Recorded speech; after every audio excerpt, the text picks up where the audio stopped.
आप जब शराब ठेके पे जाते हैं, आप उनसे अपना जो हक है, आप उनसे बिल ज़रूर लें और उसके बाद रेट लिस्ट जो है उसके साथ कंपेयर करके दारू लें। आपका ये जो नालायकी है, जो ये पब्लिक भी इसमें नालायक है, क्यों वो जाते हैं, आवाज़ नहीं उठाती, चले जाते। देखो ये अब हमारा फ़र्ज़ तो है आवाज़ उठाना, लेकिन पब्लिक का भी एक उनकी भी जिम्मेवारी है ये कि वो जब जाएँ अपना प्रॉपर बिल लें, चेक करें, और कहीं पे भी आपको कोई चीज़ गलत दिखती है उसके खिलाफ आवाज़ उठाएं, बात करें। अगर आज आप चुप रहेंगे तो आने वाले वक्त में आपकी जो जनरेशन है वो आपको कहेंगे।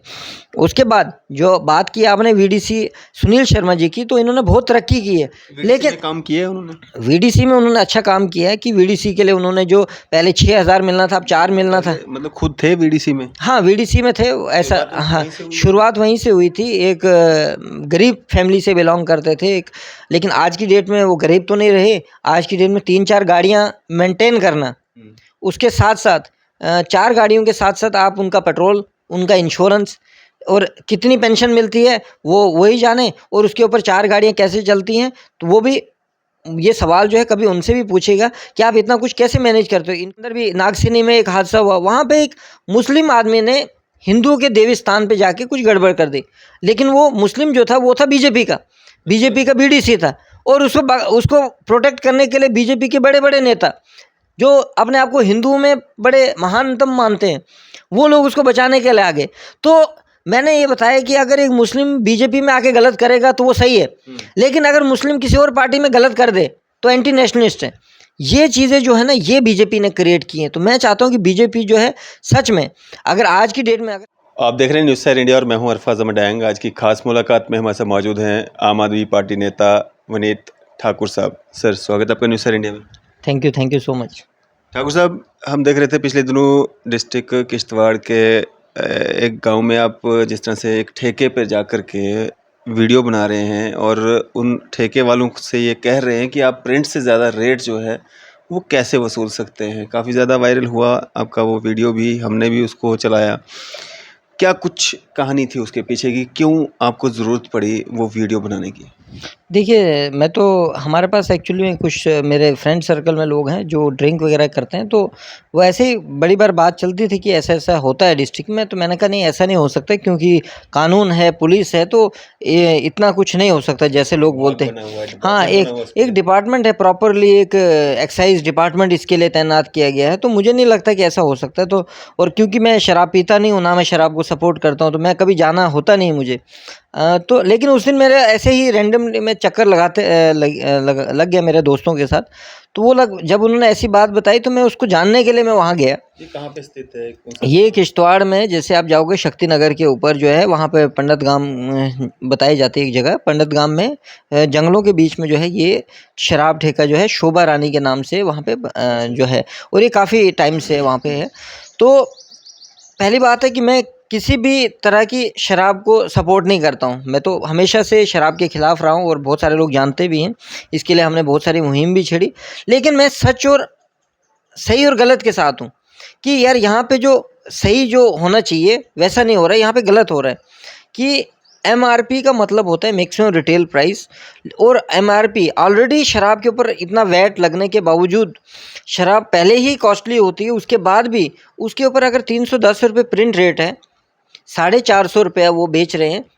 जब हम उनसे सवाल करते हैं कि यार आप इसका हमें वो दिखा दो कि भाई ये 450 के आप दे रहे हो तो हमें बिल दे दो। वो बिल देने के ऊपर वो धमकियाँ मारते हैं। अच्छा, बिल उसके बाद अब जब 450 का बिल तो नहीं दिया उन्होंने, उल्टा हमारे ऊपर फिर चाहे पुलिस के माध्यम से, अलग अलग माध्यमों से उन्होंने हमें धमकी मारने की कोशिश की कि भाई आप ही गलत हो। तो हम एक कस्टमर हैं, कस्टमर जो है, कस्टमर को पूरा राइट है कि वो पूछ सके। लेकिन जो मैंने देखा, जैसे किश्तवाड़ में क्या होता है, जितने भी किश्तवाड़ नहीं, इंटायर जम्मू कश्मीर की बात है, लेकिन जब से मैंने इन चीज़ों को डिटेल से समझने की कोशिश की, ये एक बहुत बड़ा नेक्सस बन गया है। इंटायर जम्मू कश्मीर के अंदर जो है बहुत सारी जगहें ऐसी हैं जहाँ पे एमआरपी से ज़्यादा रेट के ऊपर दारू बेची जाती है। ये इसका रीज़न क्या है, ये तो एक्साइज़ कमिश्नर जो बताएंगे। और मैं बड़े जिम्मेवारी के साथ बोल सकता हूँ, जहाँ तक मुझे सारा समझ में आया कि इसमें बहुत बड़े बड़े ऑफिसर जो हैं इन्वॉल्व हैं। नहीं तो अभी तक ऐसा क्या वजह है कि एसएसपी किश्तवाड़ ने इतने सारे ड्रग माफिया को ये पकड़ते हैं, इतने सारे जो ड्रग पेडलर्स हैं उनको पकड़ते हैं। तो जो इतना बड़ा जो ये गैंग चल रही है वहाँ पे, जो लोग दारू बेच रहे हैं, उल्टा दाड़े पे मारते हैं, उनको अभी तक एसएसपी साहब ने क्यों नहीं पकड़ा है? जबकि मैंने वीडियो पर्सनली एसएसपी साहब के व्हाट्सएप पे भेजी, पर्सनली डीसी साहब के व्हाट्सएप पे भेजी। पर्सनली भेजने के बाद उन्होंने देखी भी है, ऐसा नहीं है कि देखी नहीं है। आप मैं दिखाऊंगा आपको, ब्लू टिक जो है व्हाट्सएप पे हो चुका है, वीडियो देखी भी है, लेकिन कोई रिप्लाई नहीं। तो हमने सोचा चलो हमें नहीं रिप्लाई करेंगे तो किसी और माध्यम से हमें पता चल जाएगा। आज की डेट तक वहाँ पे रेट लिस्ट जो है शराब ठेके पे नहीं लगी। इसका मतलब कि ये बहुत बड़े टीम है जो कि दिन का 5 से 6 लाख रुपए सिर्फ एक ठेके से कमाते हैं। 6 लाख रुपया? हाँ, आप कैलकुलेट करो। एक रेट के अलावा, प्रिंट रेट के अलावा एक दिन का 5 से 6 लाख रुपए ये लोग कमाते हैं, एक्स्ट्रा लिया जाता है। और ये एक ठेके की बात है, किश्तवाड़ में और भी 4-5 ठेके खुले हैं। उसके अलावा आप डोडा की भी बात करोगे तो डोडा में अब मेरे पास इतना टाइम तो नहीं मैं हर ठेके के ऊपर जाके देखूं, लेकिन डोडा, रामबन, जम्मू है, आप जितने भी ठेके हैं आप उन सब का अगर कैलकुलेट करो, अब मैं उस हिसाब से आप कैलकुलेट कर लो। ये मैं कैलकुलेट भी नहीं कर सकता हूँ कितना अमाउंट ये ब्लैक में जम्मू कश्मीर की जनता का, गरीब जनता का। देखो अमीर जो है इन्फ्लुएंसर लोग हैं उनको फ्री भी मिल जाती है, प्रिंट रेट पे मिल जाती है, क्योंकि अमीर लोगों से उनको पता है इनके ताल्लुक कहीं ऊपर तक होंगे, उनको फ्री में भी दे देंगे और उनकी बातों को आगे।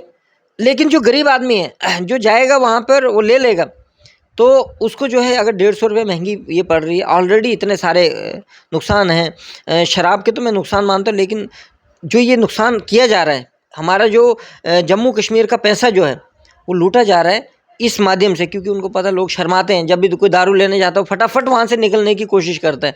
इस वजह से जो है ये लूट रहे हैं लोगों को, और इसमें बहुत बड़े बड़े लोग इन्वॉल्व हैं। अगर आप अपने मीडिया के माध्यम से आप किसी दिन इस तरीके के 2-3 सर्वे अगर करवाएंगे तो आप भी हैरान हो जाएंगे। एक दिन का अप्रॉक्सीमेटली 200-300 करोड़ रुपया तो ये पूरे जम्मू कश्मीर से इस वजह से कमाते होंगे।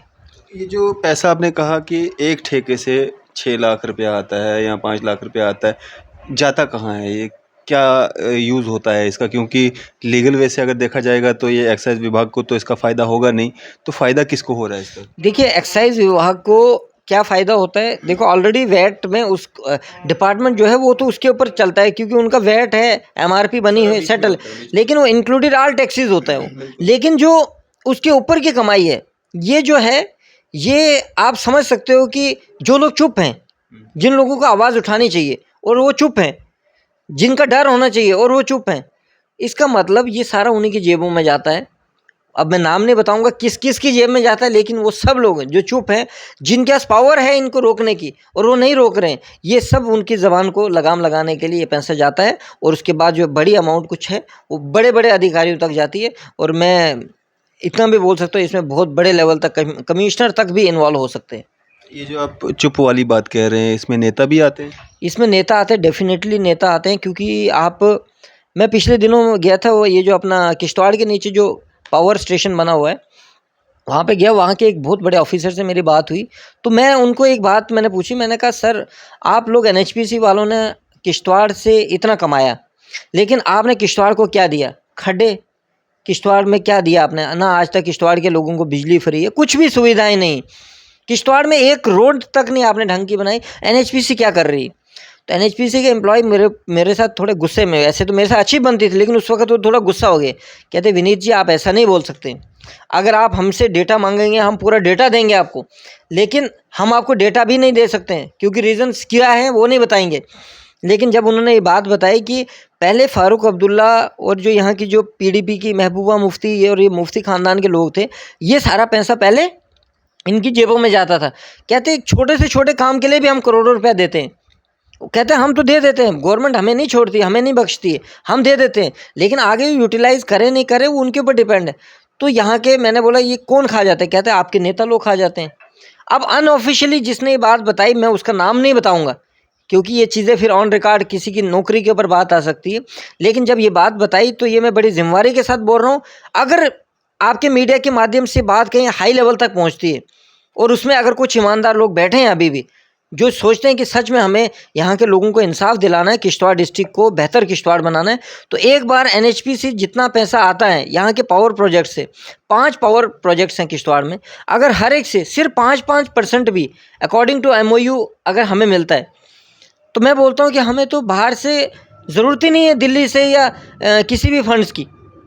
ऑलरेडी हमारे पास इतना पैसा है। इंटायर जम्मू कश्मीर में जितने पावर स्टेशंस हैं, जितना पावर यहाँ पे जनरेट की जाती है, माता वैष्णो देवी है, अमरनाथ है, कश्मीर है, टूरिज़्म हब है हमारे पास, इतने सारे देवी स्थान हैं।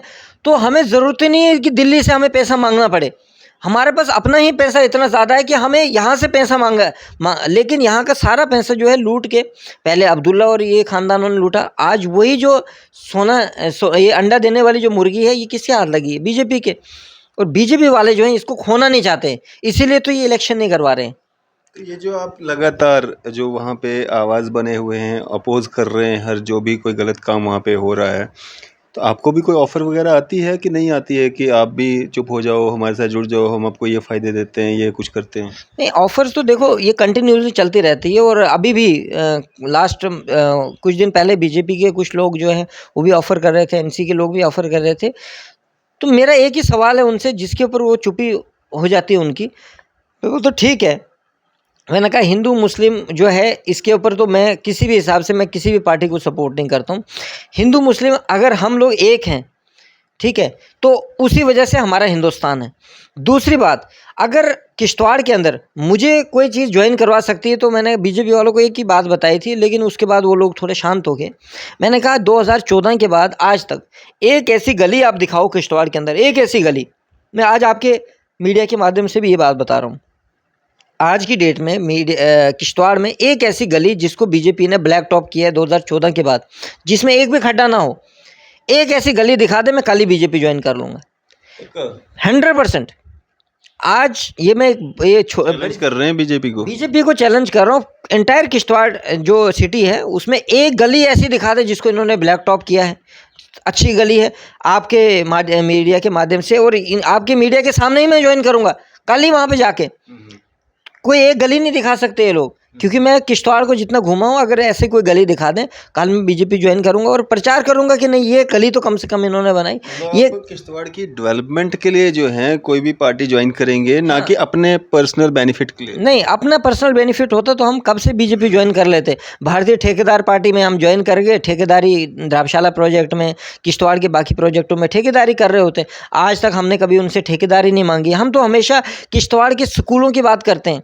किश्तवाड़ में जो कुंतवाड़ा में रोड नहीं बन रही, हम उसकी बात करते हैं। मड़वा वाड़वन को जो आज तक नज़रअंदाज किया गया है, हमारे जो विमल नाग एक अच्छा टूरिज्म स्पॉट है उसको नज़रअंदाज किया गया है, हम उसकी बात करते हैं। अगर बीजेपी बोलती है कि हम उसके लिए अच्छा करने के लिए तैयार हैं, और सच में उन्होंने 2 काम किए होते, तो आज हम बीजेपी बिना टेंशन के ज्वाइन करते। क्यों नहीं करते? बीजेपी जो है अगर जो डेवलपमेंट करेगा हम उसके साथ हैं, लेकिन बीजेपी को ज्वाइन करने का कोई रीज़न ही नहीं है। किया क्या है इन 8-9 सालों में बीजेपी ने क्या किया है? देखो किया क्या है, पहले इन्होंने कश्मीर फाइल बनाई, ठीक है, इस तरीके से ये मूवीज़ बनाई। उसके अलावा इन्होंने हिंदू मुस्लिम भाईचारे को ख़राब करने की कोशिश की। अगर हिंदू मुस्लिम भाईचारा होता, ठीक है, तो आज ज़रूरत ही नहीं थी किसी और चीज़ की। जैसे इन्होंने पिछले देखो, आज किश्तवाड़ के अंदर भी नागसिनी में एक हादसा हुआ, वहाँ पे एक मुस्लिम आदमी ने हिंदुओं के देवी स्थान पे जाके कुछ गड़बड़ कर दी, लेकिन वो मुस्लिम जो था वो था बीजेपी का बीडीसी था, और उसको प्रोटेक्ट करने के लिए बीजेपी के बड़े बड़े नेता जो अपने आप को हिंदुओं में बड़े महानतम मानते हैं, वो लोग उसको बचाने के लिए आ गए। तो मैंने ये बताया कि अगर एक मुस्लिम बीजेपी में आके गलत करेगा तो वो सही है, लेकिन अगर मुस्लिम किसी और पार्टी में गलत कर दे तो एंटी नेशनलिस्ट है। ये चीज़ें जो है ना, ये बीजेपी ने क्रिएट की हैं। तो मैं चाहता हूँ कि बीजेपी जो है सच में, अगर आज की डेट में अगर सच में भी बीजेपी के अंदर कुछ देशभक्त लोग हैं, तो हिंदू मुस्लिम को एक करने के लिए कोई ऐसी वीडियो भी बनाओ जिससे आने वाली जनरेशन जो है, हिंदू और मुस्लिम जो है, हिंदू मुस्लिम से इनसिक्योर ना फील करे, मुस्लिम हिंदू से इनसिक्योर ना फील करे।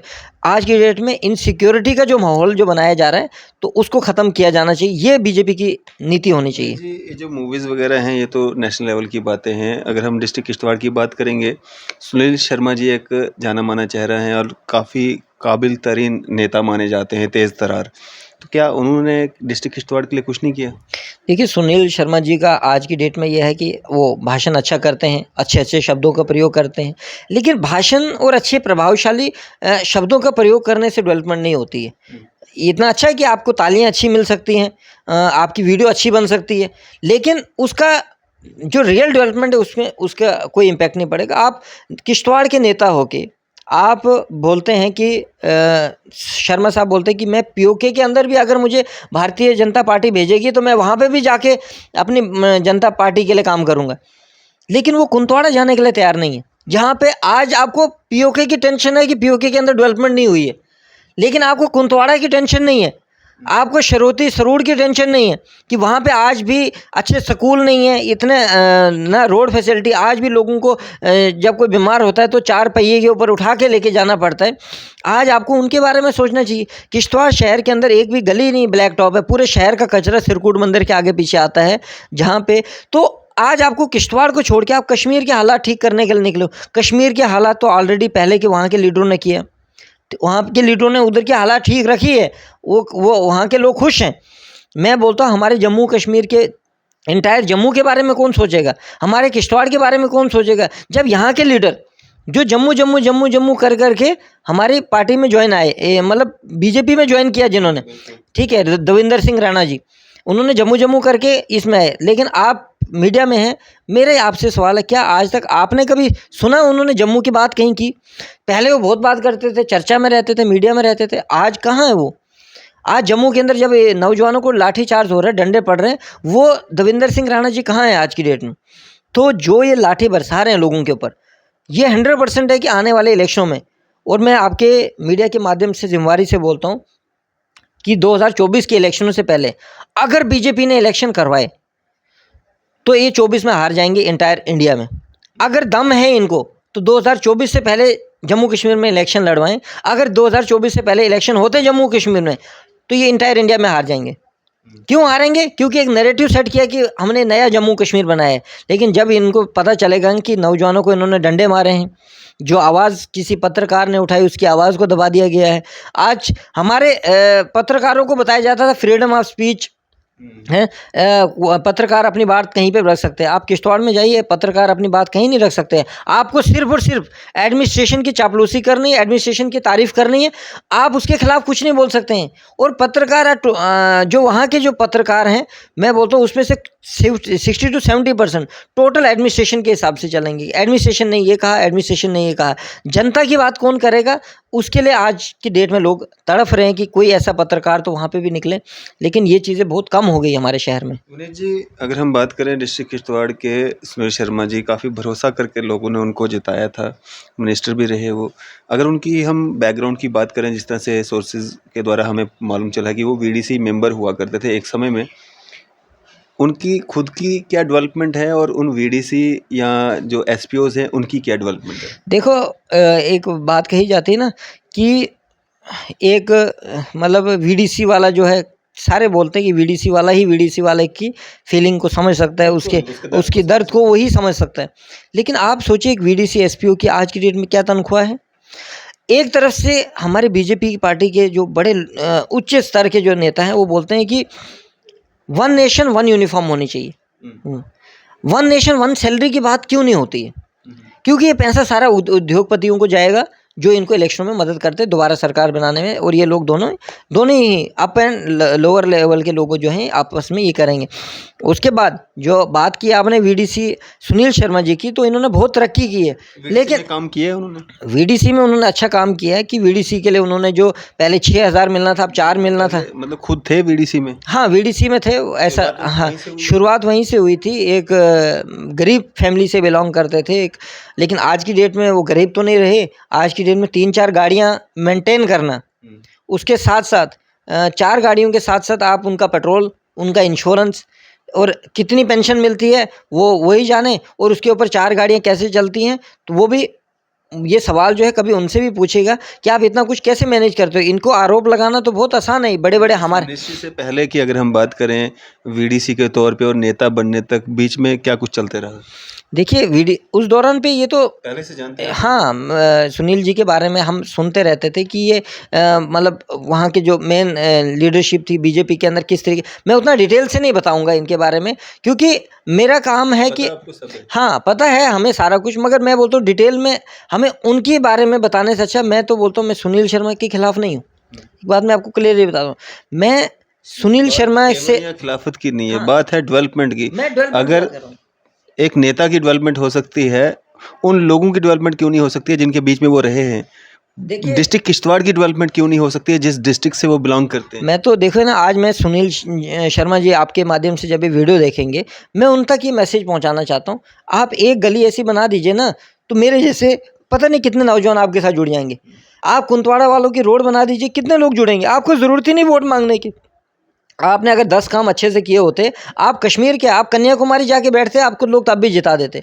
लेकिन जब आप ऐसा करेंगे और बाद में फिर आप हिंदू मुस्लिम या किसी हिंदुओं को मतलब आने वाले टाइम पे देखो, आपको पता है पॉलिटिकल एजेंडा क्या होता है कि किसी हिंदू की किलिंग होगी तो उसका फ़ायदा किसी एक पार्टी को मिल जाएगा, मुसलमान की किलिंग होगी उसका फ़ायदा भी दोनों पार्टियों को होता है। ठीक है, तो मैं बोलता हूँ इन चीज़ों की नौबत ना आए। आप लोग डेवलपमेंट के ऊपर बात करो। किश्तवाड़ के अंदर आज तक प्रॉपर ड्रेनेज सिस्टम नहीं बना है। अगर शर्मा साहब एक बार आके बोल दें कि इस पूरे शहर को अब मैं बनाऊंगा अपने हिसाब से, जैसे इन्होंने 2014 की, आप इनकी वीडियो आप देखोगे, बोलेंगे ना इलेक्शन टाइम पे बोलेंगे, इलेक्शन टाइम पे बोलेंगे। आप इनकी एक वीडियो निकालना, अभी भी यूट्यूब के ऊपर है, काफ़ी वायरल वीडियो थी। भरोसा करेंगे लोग? नहीं, भरोसा नहीं करेंगे, लेकिन जब डराया जाएगा लोगों को, क्योंकि डर जो है, लोग जब अपने आप को इनसिक्योर फील करने लगेंगे कि यार हिंदू को लगेगा यार मैं खतरे में आ गया हूँ, और मुस्लिम को लगेगा कि मेरा भी इस्लाम खतरे में आ गया है, तो उस केस में जाके जो है यहाँ पे ये होगा। लेकिन अगर डेवलपमेंट की बात करोगे तो सजाद किचलू साहब को, सरूड़ी साहब को और सुनील शर्मा साहब को वोट नहीं मिलने वाला। लेकिन अगर आप बात करोगे हिंदू मुस्लिम की, तो फिर जो है, फिर तो वोट नेचुरली बात है, फिर पार्टी वाइज डिवाइड होगा, क्योंकि हिंदुओं को लगता है कि बीजेपी जो है उनकी, हालांकि वो है नहीं। मैं भी एज ए हिंदू बोल रहा हूँ, बीजेपी हिंदू की अगर होती, आज किश्तवाड़ के पावर प्रोजेक्ट्स के अंदर हिंदू कितने लगे हैं पावर प्रोजेक्ट्स में। प्रोजेक्ट पे भी आने वाला था। प्रोजेक्ट्स में जो युवा लगाए जाते हैं, एक तो सुनने में ये आता है कि भारी युवा ज़्यादा हैं, डिस्ट्रिक्ट किश्तवाड़ के कम हैं। दूसरा ये आता है कि वहाँ पे पैसा चढ़ता है। अगर आपको कोई पोस्ट लेनी है, आपको पैसा देना है, इन्वॉल्वमेंट जो है ये नेता लोग जो हैं इनकी ज़्यादा है, इंटरफेरेंस। हाँ, ये बात आपकी जो है 100% सही है, उसमें कोई डाउट नहीं है। वहाँ पे जो एक तो इन्फ्लुएंसर लोग जो हैं, जिनकी अप्रोच है, वो लोग अपने लोगों को लगा लेते हैं, और वो बंदा कहीं का भी हो सकता है। ठीक है, तो मैक्सिमम लोग जो हैं, जैसे देखो मैं क्या बोलता हूँ कि आपने जो इलेक्शन मैनिफेस्टो में रखा था कि हम लोकल्स को प्रायोरिटी देंगे, हम लैंड लूजर अफेक्टेड को प्रायोरिटी देंगे, आज भी प्रोजेक्ट अफेक्टेड फैमिलीज़ को जो है प्रॉपर उनको धक्के खाने पड़ते हैं, पटवारियों के चक्कर लगने पड़ते हैं। जहाँ पे उनकी ज़मीनें की, उनको तो घर में आके पटवारी ने मैटर सॉल्व करने चाहिए थे। उसके बाद अफेक्टेड फैमिली के लोग अभी तक नहीं लगे। उसके बाद जो वहाँ के लोकल्स हैं, वो हिमाचल जाते हैं, उनको वहाँ पे काम मिलता है, लद्दाख में जाते हैं वहाँ पे काम मिलता है, लेकिन जब धर्मशाला में जाते हैं तो वहाँ पे उनको काम नहीं मिलता है। तो ये कितना दुर्भाग्य की बात है। और एक्सपीरियंस होल्डर, और ये तो एक्सपीरियंस होल्डर्स की बात कर रहा हूँ, जो अनएक्सपीरियंस्ड हैं उन लोगों को वहाँ पे एडजस्ट किया जाता है, क्योंकि वो क्या करते हैं, पैसा वैसे या कहीं का जुगाड़ करके अपने आप को एडजस्ट कर लेते हैं। फिर आप बात करते हो कि पीछे भी एक वीडियो वायरल हुई थी कि वहाँ पे गलत सीमेंट का इस्तेमाल किया था प्रोजेक्टों के अंदर, क्योंकि आप देखिए जोशीमठ जो है, जोशीमठ जैसे हालात हमारे किश्तवाड़ में भी हो सकते हैं, लेकिन किश्तवाड़ को जो है टोटल खतरे में डाल दिया गया वहाँ के नेताओं ने। आने वाले वक्त में 100% है ये कि जोशीमठ जैसा हाल किश्तवाड़ का भी होगा, क्योंकि किश्तवाड़ नीचे से भी खोखला है, साइडों से प्रोजेक्ट है, हर जगह पे ये हो रहा है। उसके साथ साथ अगर हम बात करेंगे एम्प्लॉयमेंट की, एम्प्लॉयमेंट ज़ीरो है। अगर नौजवानों को एम्प्लॉयमेंट मिली होती तो डीडीसी इलेक्शन जब हुए थे, वहाँ पे बीजेपी क्यों हारी? अगर बीजेपी ने एम्प्लॉयमेंट दी थी, टोटल 3 सीटें उनको बड़ी मुश्किल से मिली, और बाकी 10 सीटें कहाँ गई, 11 सीटें कहाँ गई? इसका मतलब एंटी इनकम्बेंसी है। और ये जो सुनील शर्मा जी दिल्ली में जाके या कश्मीर में जाके बड़ी बड़ी बातें कर रहे हैं, ये बातें सब खोखली साबित होंगी और इनकी ज़मानतें ज़ब्त होंगी। मुझे लगता है 6 से 7 सीटें बड़ी मुश्किल से बीजेपी को जम्मू कश्मीर में मिलेंगी। उन्होंने तो अपनी सीट पक्की कर दी बॉर्डर में। नहीं, वो सीट पक्की नहीं की है, वो अपनी सीट को बचाने के लिए उन्होंने इतनी छोटी कॉन्स्टिट्यूंसी बनाई है कि समझ नहीं आ रहा कि ये एमएलए इलेक्शंस होने जा रहे हैं या डीडीसी इलेक्शन होने जा रहे हैं। उन्होंने एक बहुत ही छोटी सी अपने लिए एक अलग सी कॉन्स्टिट्यूंसी, देखो अगर दम है, अगर इंसान ने इलेक्शन लड़ने हैं अपने डेवलपमेंट के बेस पे, तो फिर आप किश्तवाड़ सीट से भी लड़िए। किश्तवाड़ की जो मेन सीट है, आप वहाँ से फाइट क्यों नहीं करेंगे? क्योंकि उनको पता है कि मुझे अपनी सिटी में वोट कोई नहीं देगा। क्यों नहीं देगा? मैं बोलता हूँ इसका मेन रीज़न क्या है? इसका मेन रीज़न है एंटी इनकम्बेंसी। इस वजह से आई है क्योंकि घमंड बड़ा है नेताओं के अंदर, बात नहीं करके राजी हैं। ठीक है, कुछ जो 4, 5, 8, 10 लोग जो दाएं बाएं हैं, बस उन्हीं की तरक्की हुई है, बाकी लोग जो हैं सफ़र कर। वोट करेंगे जब तक उनको एसटी नहीं मिलेगा। देखो पार्डर वाले, अभी ऐसा भी नहीं आप बोलोगे कि पार्डर से सीट कंफर्म है, एंटी इनकम्बेंसी वहाँ पे भी बहुत है। उनको लालच तो ये दिया गया ना कि आपको एसटी दिया जाएगा, एसटी स्टेटस मिलेगा, लेकिन एसटी स्टेटस नहीं मिलेगा तो वोट की आप देखो एसटी अभी इन्होंने जो इनको पहले दिया, जो स्टेटस की बात कर रहे हो, अभी तो नागसेनी वाले भी स्टेटस मांग रहे हैं, तो नागसेनी वाले कहाँ जाएंगे? देखो डिस्क्रिमिनेशन फिर सुनील शर्मा जी ने एक लंबा पहाड़ा सुना के तो उधर के लोगों को बता दिया कि ये रीज़न था, इस वजह से उनको ये मिल गया और इनको ये नहीं मिला। देखो, अब बातें करने से कुछ नहीं होगा। जो स्टेटस अगर उनको मिल सकता है, ये भी सिटीज़न हैं, ये भी यहाँ के शहरी हैं, तो इनको भी मिलना चाहिए। और जो सोतेला व्यवहार नहीं कि आप पाडर के साथ एक अलग व्यवहार कर रहे हो और नागसेनी के साथ अलग व्यवहार कर रहे हो। उनको पता है यार इन्होंने जाना कहाँ है, हिंदू हैं बेचारे, दे देंगे मुझे वोट, मुसलमानों को तो देंगे नहीं पाडर के लोग वोट, तो भाजपा को देंगे नहीं, तो वो क्या सोचते हैं कि चलो इधर से हमारी सीट पक्की हो जाएगी। लेकिन अगर दम है, सुनील शर्मा जी ने काम किया और वो सोचते हैं कि नहीं मैं कश्मीर के जाके मुसलमानों की जो दिल जीत के आ रहा हूँ, अगर आप में दम है, आप छात्रों के मुसलमानों का दिल क्यों नहीं जीत पाओगे? आप छात्रों के मड़वा वाड़वन के मुसलमानों का दिल जीतो ना। आप सुनील शर्मा जी में को मैं बोलता हूँ कि आपको छात्रों से इलेक्शन लड़ने चाहिए। अगर आप बोलते हो हम हिंदू मुस्लिम भाईचारे की बात कर रहे हैं, हम कश्मीर के मुसलमानों को इकट्ठा कर रहे हैं, आप किश्तवाड़ के मुसलमानों को पहले इकट्ठा करिए, उनका वोट लीजिए, उनके दिल में जगह बनाइए, तो फिर कश्मीर तो पूरा ही आपका ही हो जाएगा। तो विनीत जी, क्या एक मैसेज रहेगा आपका आम जनता के लिए? मेरा तो आम जनता के लिए ये मैसेज रहेगा कि जो भी लोग, चाहे मैं शराब ठेके की हमने बात की थी, आप जब शराब ठेके पे जाते हैं, आप उनसे अपना जो हक है, आप उनसे बिल ज़रूर लें और उसके बाद रेट लिस्ट जो है उसके साथ कंपेयर करके दारू लें। आपका ये जो नालायकी है, जो ये पब्लिक भी इसमें नालायक है, क्यों वो जाते हैं आवाज़ नहीं उठाती, चले जाते। देखो, ये अब हमारा फ़र्ज़ तो है आवाज़ उठाना, लेकिन पब्लिक का भी एक उनकी भी जिम्मेवारी है ये कि वो जब जाएँ अपना प्रॉपर बिल लें, चेक करें, और कहीं पे भी आपको कोई चीज़ गलत दिखती है उसके खिलाफ आवाज़ उठाएं, बात करें। अगर आज आप चुप रहेंगे तो आने वाले वक्त में आपकी जो जनरेशन है वो आपको जो है बुरा भला कहेंगी। तो मेरे को यही मेरा मैसेज है अपने नौजवान भाइयों के लिए कि कोई भी टेंशन नहीं है, कहीं पे भी आज मीडिया है, मीडिया के सामने अपनी बात रखिए, कहीं पे भी कुछ गलत दिखता है उसके खिलाफ आवाज़ उठाइए। अगर आप आवाज़ नहीं उठाएंगे तो ये हमारे धर्म में भी कहा है कि बुरा करने से ज़्यादा बुरा सहने वाला जो है उससे भी बड़ा पापी कहा जाता है। तो आप क्यों बुरा सहोगे? कहीं पे भी गलत हो रहा है। किश्तवाड़ ठेके की बात की, मैं बोलता हूँ सब लोग जुड़ो, हम लोग इसके खिलाफ आवाज़ उठाएंगे और पूरे जम्मू कश्मीर से जो ये माफिया है इनको भगाएंगे और वापस नॉर्मल रेट्स के ऊपर दारू सबको मिलेगी। इसमें आपने कोई कंप्लेंट वगैरह भी की है कि नहीं? हाँ, मैंने यहाँ पे जो एक्साइज कमिश्नर है उनको रिटन कंप्लेंट दी है, तो उम्मीद है कि वहाँ से कुछ रिप्लाई होगा। अगर नहीं होता है तो फिर आपकी मीडिया के माध्यम से है कि हम इस मैटर को हाईलाइट करेंगे और सभी लोगों से रिक्वेस्ट करेंगे कि सब लोग अपनी अपनी जगह अवेयर रहें और या तो दारू लेना बंद कर दें या तो फिर लें तो बिल के साथ लें। चलिए, शुक्रिया हमारे से बातचीत करने के लिए।